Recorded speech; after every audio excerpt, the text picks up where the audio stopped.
주일 예배 오신 여러분 예수 그리스도 이름으로 환영하고 축복합니다. 저희가 오늘 함께 볼 말씀은 사무엘상 5장에서 7절 말씀입니다. 5장에서 7절의 말씀인데 우리가 함께 읽을 말씀은 5장 1절 말씀입니다. 함께 읽겠습니다. 블레셋 사람들이 하나님의 계를 빼앗아 가지고 에벤에서에서부터 아스로도에 이르니라. 아멘. 하나님 고맙습니다. 이 시간 말씀으로 오셔서 우리 심령의 생명으로 심겨 주십시오. 그래서 이 말씀이 한 주간을 살아가는 힘되고 능력이 되고 권세가 되게 하시고 우리에게 생명이 되게 하여 주시옵소서. 예수님 이름으로 기도합니다. 오늘 이 시간에는 언약궤와 성전의 참된 의미라는 제목으로 함께 은혜를 나누겠습니다. 지난 시간에 우리는 왕의 길을 예비하는 자라는 제목으로 함께 은혜를 나눴습니다. 왕의 길, 하나님은 룻기서를 통해서 여자의 후손으로 준비되는 왕이, 하나님 나라의 왕은 여자의 후손으로 준비되는 왕이심을 룻기서를 통해서 하나님께서 말씀하셨어요. 보여주셨어요. 그런데 그 왕의 길을 예비하는 자도 또 어떤 자가 되어야 된다고요? 하나님이 준비하신 왕, 여자의 믿음, 여자의 후손으로 올 제사장으로 계시되고 있다는 그런 하나님이 택하신, 하나님이 준비하신 제사장이 되어야 된다는 거예요. 예비하는 자도, 그 길을 예비하는 자도 하나님이 준비하신다는 거예요. 한마디로 하나님의 나라의 왕도 그 길을 준비하는 자 전부 다 하나님께로부터 와야 된다는 거죠. 그리고 그 왕의 길을 준비하는 자도 곧 제사장, 그들은 하나님의 성품과 공의로 다스리는 자가 되어야 된다고 했습니다. 그런데 엘리 제사장 집안은 하나님의 성품과 공의로 그 제사를 집행한 것이 아니라 오히려 하나님을 더럽히고 그리고 하나님을 대적하는 집안이 되었다고 했습니다. 그리고 하나님은 결국 그 집안을 어떻게 심판할 수밖에 없었습니다. 그런데 제가 저번 시간에 전한 말씀 중에 한 가지 정정할 것이 있는데 그것은 사무엘은 제사장 집안, 제사장 지파가 아니라는 거예요. 제사장 지파가 아니에요. 다시 말하지만 사무엘은 제사장 지파가 아닌 사람이 제사장이 된 거예요. 그러면 사무엘서를 시작하면서 하나님이 성경은 우리에게 무엇을 계시하고 있습니까? 하나님 나라의 제사장의 직분이 변혁이 될 것이 계시되고 있습니다. 그리고 이 계시가 오늘 본문의 말씀하고도 연결되는 말씀이에요. 이 계시가 오늘 본문하고도 연결되는 거예요. 연결되고 있어요. 지난주 우리는 이스라엘 백성이 전쟁에서 블레셋과의 전쟁에서 하나님의 법궤를 빼앗기는 사건까지 봤습니다. 그런데 고대인들은 전쟁을 신들의 싸움이라고 생각을 했어요. 그 당시에는 다 신중심의 세상이었기 때문에, 시대였기 때문에. 그래서 전쟁에서 이기면은 우리나라 신, 자기 나라 신이 다른 나라 신을 이겼다고 생각하는 거예요. 그렇게 판단을 했어요. 그래서 특별히 우리가 지난 시간에 배웠던 그 안악전쟁에서, 안악전쟁은 더욱더 그러한 전쟁이었습니다. 왜냐하면 그 전쟁에서 두 진영이 싸움 중에 무엇이 그 진영에 들어왔습니까? 이스라엘 진영에 하나님의 법궤가 이제 들어왔기 때문에 그래요. 그리고 이스라엘은 그 법궤가 그 진영에 들어옴으로 인해서 어떻습니까? 굉장한 기쁨과 용기가 충만했어요. 반대로 블레셋 진영은 두려움과 공포에 떨었죠. 그러나 그럼에도 불구하고 블레셋 진영이, 블레셋 군대가 이스라엘을 이겨버렸어. 그러면 어떻게 되는 거예요? 블레셋 신, 이 다곤이 여호와의 신 하나님을 이긴 거가 되는 거죠. 그러면 정말 하나님이 죽었나요? 아니면 전쟁에서 이길 힘, 능력이 없는 건가요? 그렇지가 않죠. 그렇지가 않습니다. 블레셋도 이스라엘도 다 그렇게 생각했어요. 그러나 그때 하나님은 당신의 일을 시작하기 블레셋 진영 블레셋 진영으로 가서 하나님이 그때부터 근데 일을 시작하게 되죠. 시작하는 것을 우리가 볼 수가 있습니다. 그들은 자기 블레셋 사람들은 자기의 신 다곤이 이겼다고 생각을 해서 어떻게 해요? 여호와의 법궤를 다곤 신 앞에 전리품으로 이렇게 안치를 해놔요. 안치를 한마디로 무릎 꿇었다 이거예요. 여호와가 자기 신 앞에 그렇게 안치를 해놨어요. 그런데 그 다음날 아침에 일어나 봤더니 다곤 신전에 여호와의 법궤 앞에 어떻게 됐습니까? 다곤 신이 엎드러져 있는 거예요. 다곤 신 앞에 여호와의 법궤 앞에 다곤 신이 엎어져 있어. 사람들이 다 놀랐겠죠. 왜냐하면 그 돌덩어리가 뭐 한두 톤이겠어요. 적어도 한 톤 이상 나갈 거 아니에요. 그래서 사람들이 그걸 어떻게 옮겨요? 사람의 힘으로 그거 되지 않나만. 그런데 그 무거운 이 돌덩이 다운 몬드란 이 신상이 말이에요. 여호와 법궤 앞에 엎드러진 거예요. 그래서 처음에는 이게 우연이겠지 했는데 그 다음날 나가봤더니 그 다음날은 어떻게 되겠습니까? 다곤 신의 머리, 허리가, 몸뚱아리가, 팔과 몸뚱아리 다 잘려서 여호와 법궤에 엎드러져 있는 거예요. 처음에는 우연이겠지 했는데 다음날 나가봤더니 팔, 몸뚱이가 다 잘려가지고 여호와의 그 법궤 앞에 앉으니 박살난 거지, 박살난. 그리고 그뿐만이 아니라 그 동시에 법궤가 있는 블레셋 아수돗 도시에 무서운 전염병이 이제 임했는데 사람들이 무차별적으로 사람들이 죽기 시작하는 거예요. 아수돗 사람들이 그래서 이렇게 비명을 지르기 시작합니다. 이스라엘 신의 손이 우리와 우리의 신 다곤을 치고 있다. 잘못 건드렸다 이거예요. 잘못 봤다 이거예요.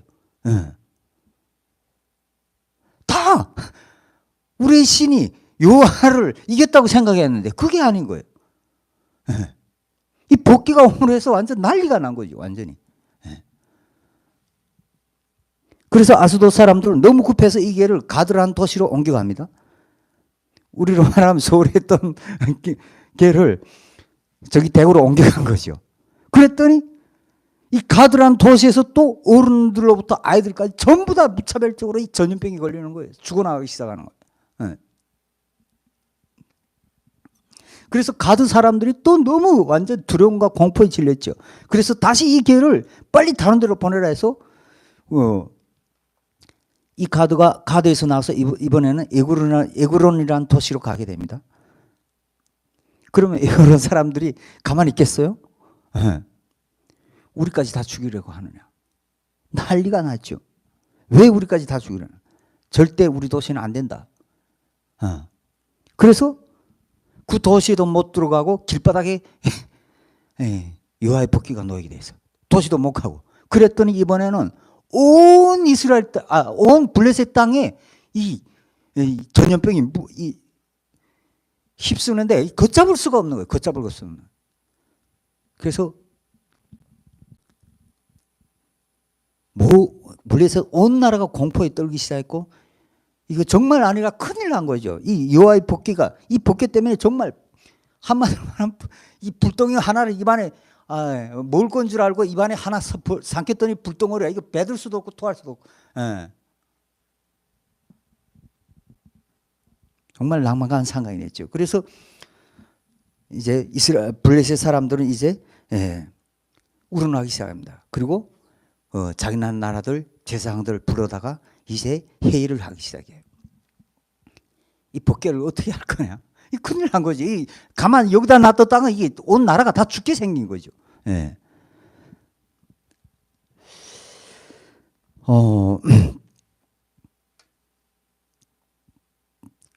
그래서 이제 이 법궤를 이스라엘로 다시 돌려보내야 되겠다. 이렇게 결정을 합니다. 돌려보내야 되겠다. 그런데 그렇다면 하나님의 법궤, 곧 하나님은 왜 이 법궤는 이스라엘 땅에 있을 때 아무런 일이 일어나 평안했어요. 전염병이 왜 이렇게 하나님은 이스라엘과 블레셋을 왜 이렇게 다르게 대하는가 하는 거예요. 왜 그렇습니까?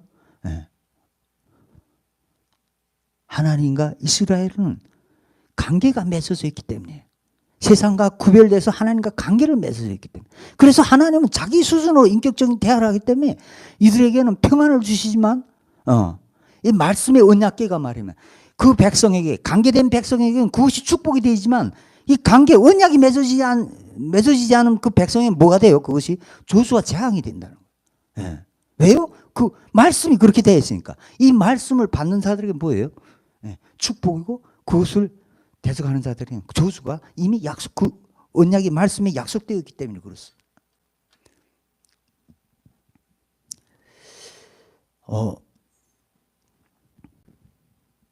그런데 이 블레셋 사람들은 이 언약궤를 돌려보내는데 그냥 돌려보내는 것이 아니라 최대한의 예의와 법도를 지켜서 도덕을 딱 갖춰서 제사를 지내고, 예, 속건제를 지내고, 뭐 구체적으로 다 설명하지 않겠지만 속건제를 지내서 돌려보내려고 합니다. 왜요?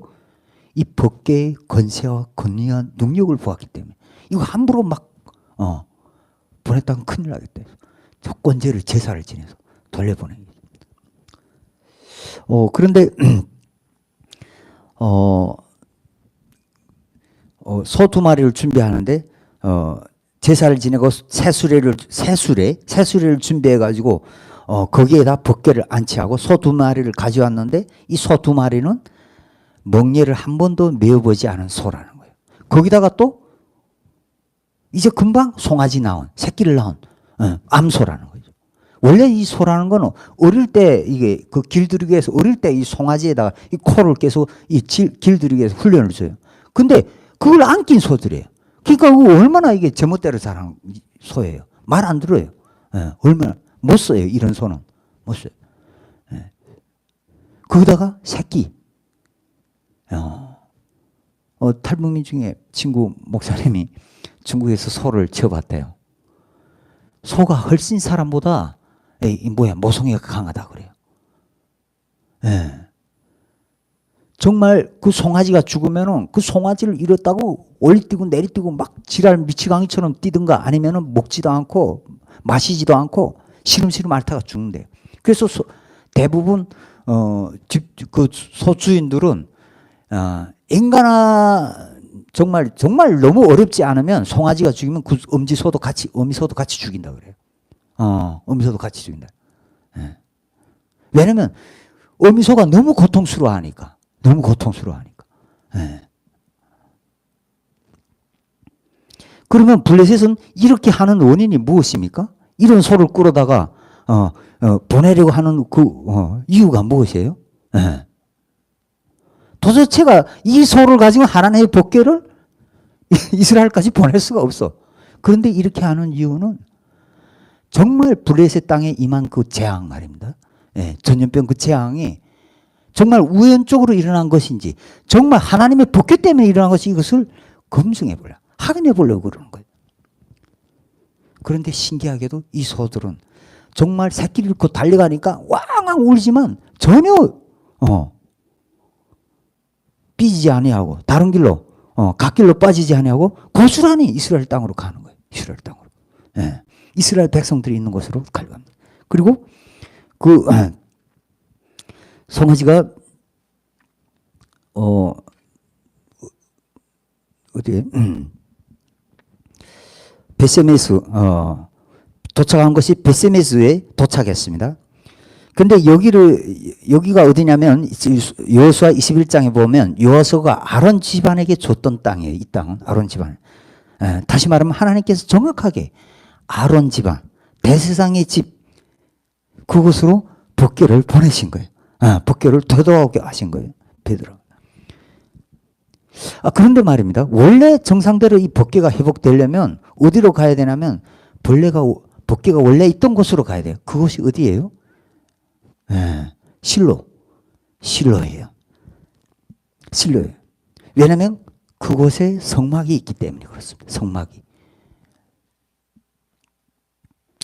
성막 안에 있던 법궤를 가져왔으니까 다시 그 성막으로 돌아가야 되는 게 맞죠. 그런데 법궤가 어디까지 왔다고요?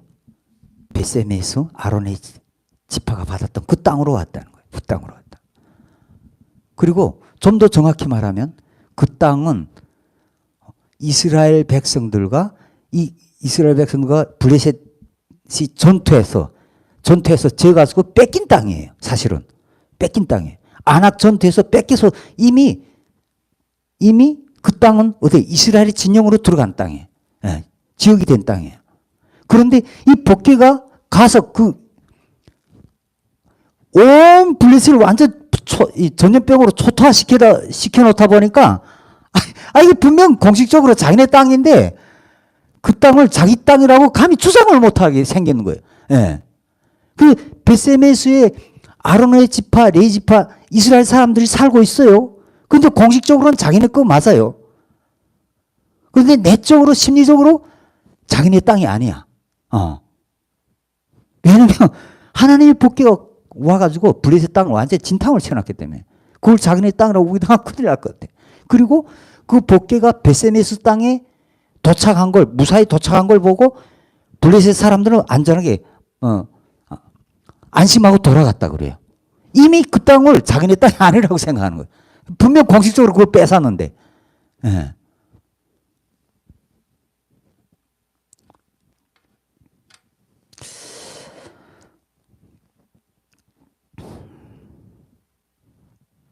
다시 말하면 언약궤가 블레셋 땅에 가서 블레셋의 신인 다곤 신의 목을 부러뜨리면서 허리와 모든 걸 동강내므로써 그 땅을 전염병으로 아주 초타시킴으로써 성경은 영적으로 이 땅이 하나님의 땅임을 선포하고 있는 거예요. 선포하고 있는 거예요. 예. 그럼에도 불구하고 이스라엘은 블레셋이 들어와서 그 법궤를 공식적으로 가져오지 못하고 있어요. 공식적으로는 그들의 땅으로 되어 있으니까. 우리가 지금 세상에서 살고 있는 것처럼 말입니다. 사실 영적으로 이 세상은 이미 2000년 전에 누구의 땅이 되었습니까? 하나님의 땅이 되었어요. 예수 그리스도의 십자가 사건과 성령 하나님께서 오순절날에 오심으로 말미암아서 이 땅은 하나님의 땅이 되었다. 우리 땅이 된 거예요. 공식적으로 우리 땅이에요. 네. 영적으로. 그런데 보이는 것이 세상이니까, 세상의 권세니까, 이거 공식적으로 주장을 못하는 거예요. 두려워서 말입니다. 우리가 그런 거예요. 우리가.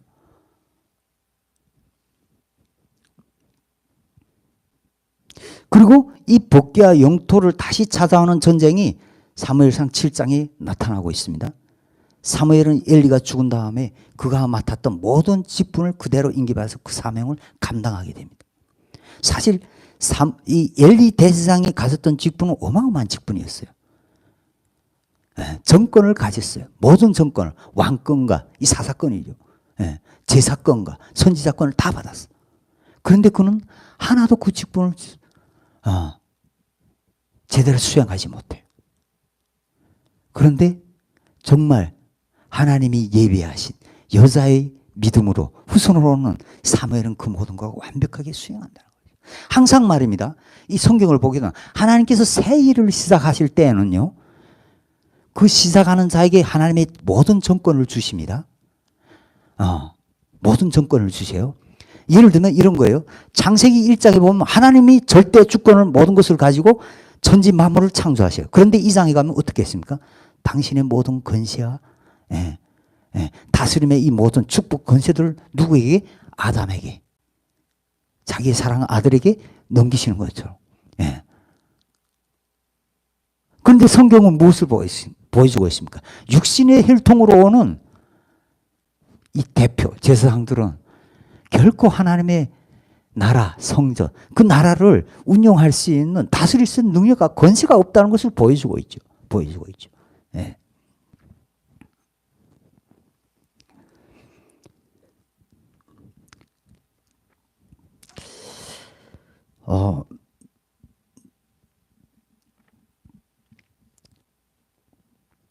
그래서 사무엘은 겉모습은 제사장 가문도 더더욱 대제사장도 아닌데 그가 온 이스라엘을 대표해서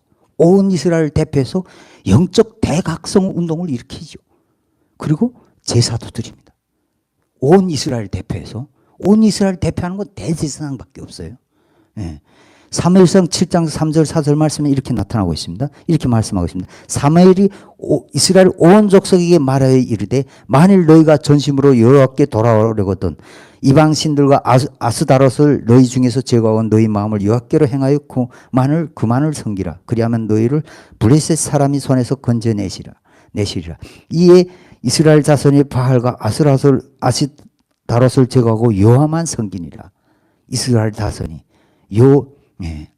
하나님께 돌아왔어. 이 한 사람 대제사장이 거룩한 하나님이 세우신 한 사람 대제사장 짚은 그 사무엘 때문에 이스라엘 백성들이 바알과 아스다롯을 제거하고 여호와를 섬겼다 그래요.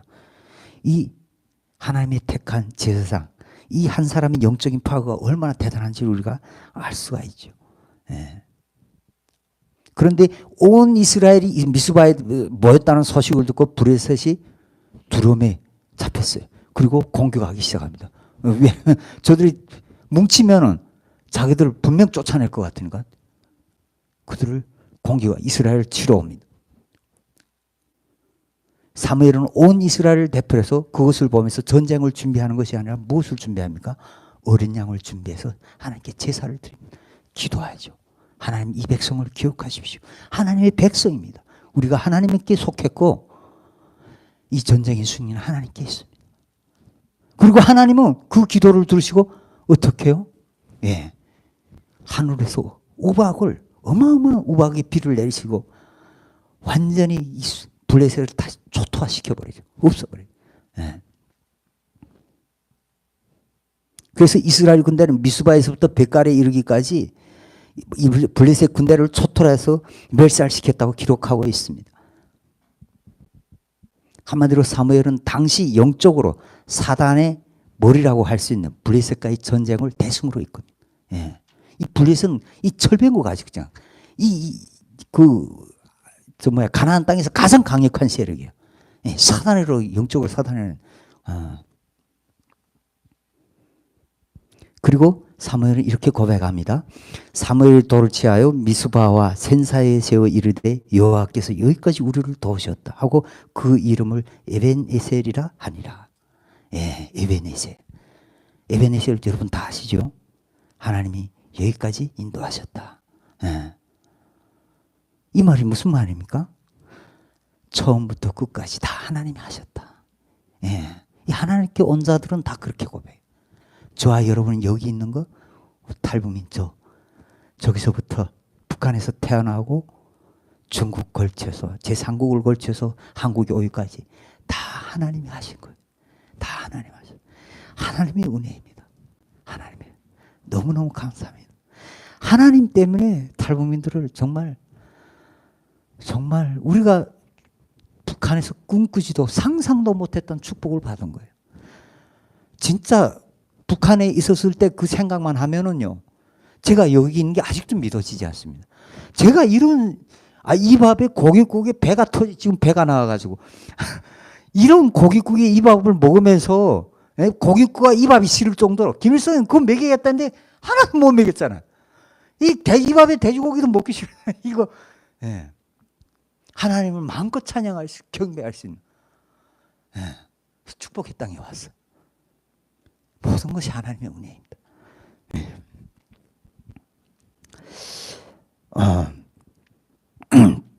정말 저와 여러분이 하나님을 만났다면, 그리고 하나님께로부터 온 사람들이라면, 저런자들이라면 우리의 시작도 끝도 다 하나님이심을 우리가 고백해야 될 줄은 믿습니다.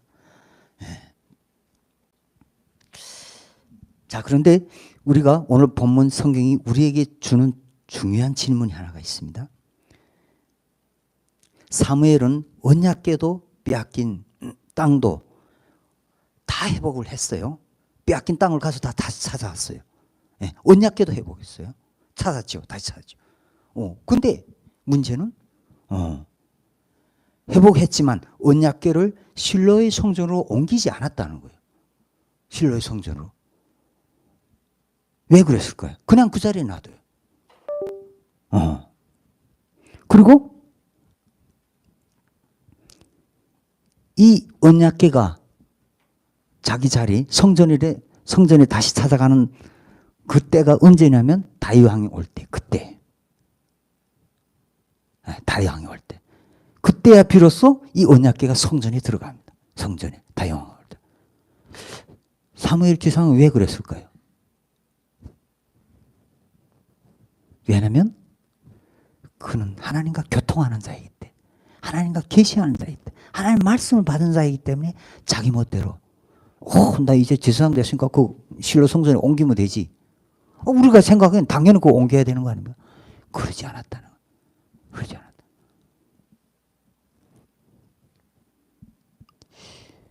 왜 그렇습니까? 하나님께서 이미 사무엘 제사장에게 엘리 집안을 저주하셨기 때문에 그래요. 저주하셨기 때문에. 다시 말하면 엘리 제사장을 저주했다는 것은 그 성전도 같이 저주받았다는 거예요. 같이. 네. 다시 말하면 성전과 이 사무엘을 통해서 성경은 성전과 제사장 한 몸임을 말하고 있어요. 한 몸임. 한 몸임. 사무엘 제사장은 한마디로 말하면 그런 사람이에요. 하나님이 왜 사무엘의 제사를 받았을까요? 왜 사무엘 제사를 받았죠? 그가 그런 사람이에요. 네. 그가 하나님의 말씀을 가졌고 하나님의 영이 충만했어요. 하나님의 영. 그것이 성전인 거예요. 그것이 성전이에요. 보세요. 성전이 꼭 언약궤가 있으면 성전이 아닙니다. 온전한 성전이라고 할 수가 없어요. 언약궤가 뺏기운 이후로부터 이스라엘 백성들은 거기 가서 제사를 드리지 않아요. 끔찍하잖아요. 완전히 저주받아. 언약궤가 다 살. 왜요? 거기가 아무리 엎드려봤자 약속의 말씀이 없잖아요. 언약궤가 없잖아.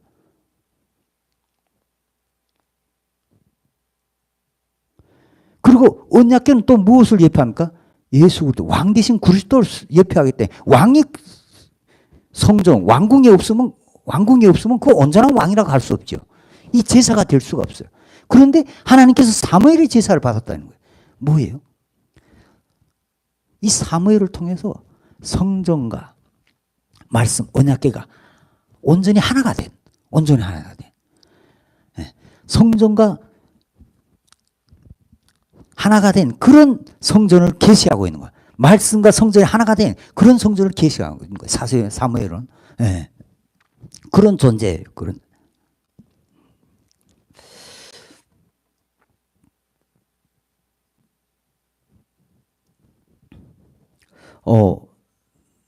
다시 말하면 성경이 말하는 하나님의 성전 개념은 말입니다.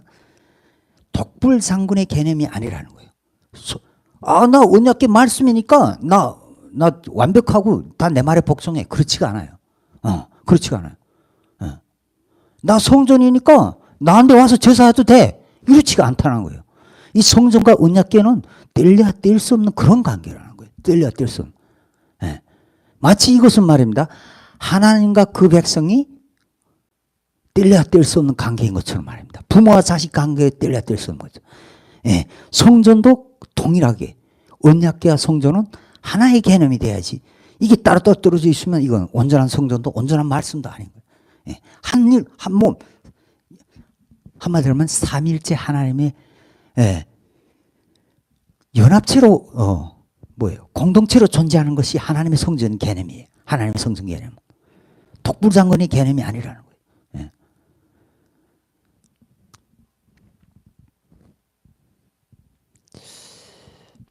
그래서 성전의 신약의 성전 개념도 어떻습니까? 마치 신부가 신랑의 돕는 자로 있듯이 예수님과 성령님의 관계도 어떤 관계입니까? 이 성령님이 예수님을 돕는 자로 오셨잖아요. 온전. 그것이 하나가 될 때 온전한 성전이에요. 온전한 성전. 그래서 대제사장 엘리가 무너지니까 하나님과의 관계가 무너지니까 땅의 성전으로 계신데 그 성전과 언약궤도 어떻게 하나님이 분리시켜버려요. 그 대제사장과 성전이 온전히 하나가 되어야 되는데 뭔가 마음과 중심을 다해서 제사를 드려야 하는데 딴 데가 있어. 대제사장 엘리도 제사장 그의 아들 홈리와 비누아스도 하나님 안중에 없어요. 하나님 안중. 결국 하나님 그 성전을 파시죠. 예.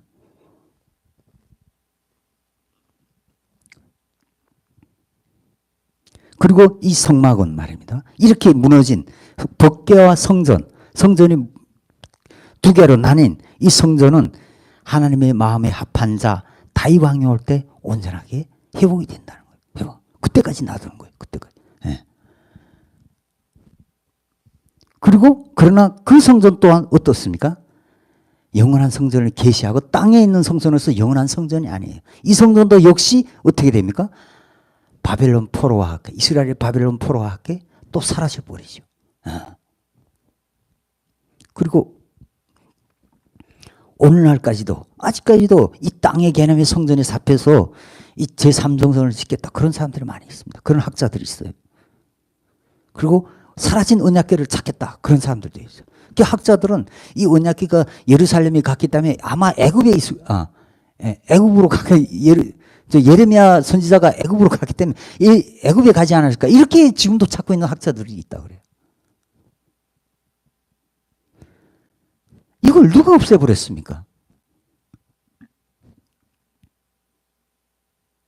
성전도 언약궤도 전부 다 하나님이 없애버렸어요. 하나님이 없애버렸는데 자꾸 짓겠다고 그래. 찾아오겠다고 그래.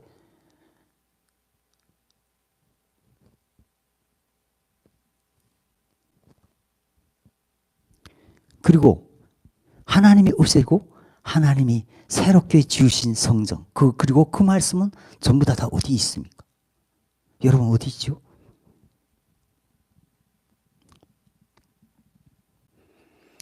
그 성전과 말씀은 2000년 전 오순절날 성령님께서 기도하는 그 제자리에 임한 것처럼 이 세상 모든 사람들, 저와 여러분들 하나님을 사모하는 자들 그 마음에 지어주셨어요. 하나님께서 이 성전을 지어주셨어. 그냥 추상속 계시록에서는 이것이 하늘 새하늘 가서 21장에는 하늘에 있다 하는데 그 하늘은 그냥 추상적인 개념이 아니라 실제로 어디에 지어진 것이에요? 저와 여러분들 만난 우리의 심령 마음속에 지어졌어요. 이 성전은 그래서 하나님이 지은 거라서 사람이 지은 것이 아니라 하나님이 지은 거라서 이 성전은 없어지지가 않아요. 사라지지가 않아요. 영원한 이 성전이 왜 안전하고 영원하냐면 사람이 영원한 존재로 지음받았기 때문에 그래요. 우리가 생각하기에는 사람이 너무나 영약한 존재 같죠. 그렇지 않습니다. 사람은 영원한 존재로 지음받았어요.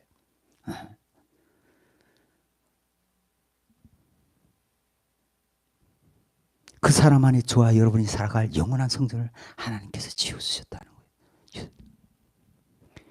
저 이번에 한 주간도 우리 영원한 왕이시오. 우리 영원한 성전 대신 예수 그리스도와 함께 한 주간도 정말 기쁘고 즐겁고 행복한 시간을 보낸 한 주간 되기를 간절히 소망합니다. 기도하겠습니다. 하나님 감사합니다. 오늘도 말씀 통해서 우리에게 오셔서 영원한 성전을 지으신 하나님, 영원한 말씀을 두신 하나님, 그 하나님을 경배하고 찬양하며 감사하고 기뻐하며 한 주간도 하나님의 권세와 능력과 지혜를 가지고 기뻐 즐거워하며 살아가는 우리 모두가 되게 하여 주시옵소서. 예수님 이름으로 기도합니다. 아멘.